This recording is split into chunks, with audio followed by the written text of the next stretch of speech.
CA clear చేయడం అంత కష్టమా? ఈ సీఏ రియలీ దట్ హార్డ్? నేను నా ప్రిపరేషన్ లో చేసిన కొన్ని కామన్ మిస్టేక్స్ అయితే ఇప్పుడు చెప్తాను. అవి మీకు ఖచ్చితంగా ఎగ్జామ్స్ కి హెల్ప్ అవ్వచ్చు.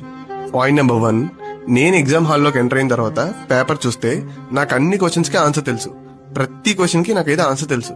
కానీ ఒక క్వశ్చన్ కి ఆన్సర్ రాసిన తర్వాత టైం చూస్తే 1 అవర్ అయిపోయింది. So time management and writing practice are very important in GA exams.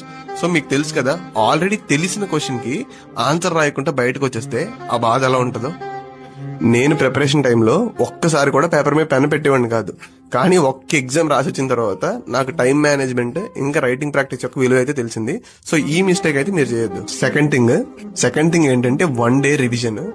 మనకి ఎన్ని కాన్సెప్ట్స్ ముందే ఆల్రెడీ ఎంత క్లారిటీ ఉన్నా సరే ఎగ్జామ్ కి 1.5 డేస్ ముందు మనం అన్ని రివైజ్ చేయలేకపోతే ఎగ్జామ్ గాన్. ఎందుకంటే ఈవెన్ దో మనం ఎంత క్లారిటీగా ఉన్నా ముందు 1.5 డే అనేది చాలా కీ రోల్ అనేది ప్లే చేస్తుంది. Third thing, mind set. మీరు సీఏ క్వాలిఫై అవ్వాలంటే మీ మైండ్ సెట్ అనేది చాలా స్ట్రాంగ్ ఉండాలి. ఎందుకంటే ప్రతి గ్యాంగ్ లో కొంతమంది ఫ్రెండ్స్ ఉంటారు. వీళ్ళు ఎలా అంటే వీళ్ళు ఆల్రెడీ అటెంప్ట్ స్కిప్ చేద్దామని చెప్పి ఫిక్స్ అయిపోతారు.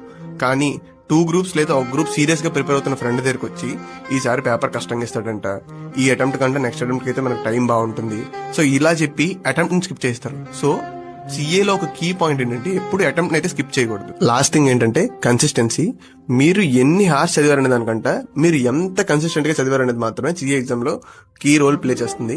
I know there are times where the entire study hall is empty, but you have to study. You should if you want to become a CA. May 26 లో exams రాస్తున్న మీ friend కి అయితే ఈ reel share చేయండి.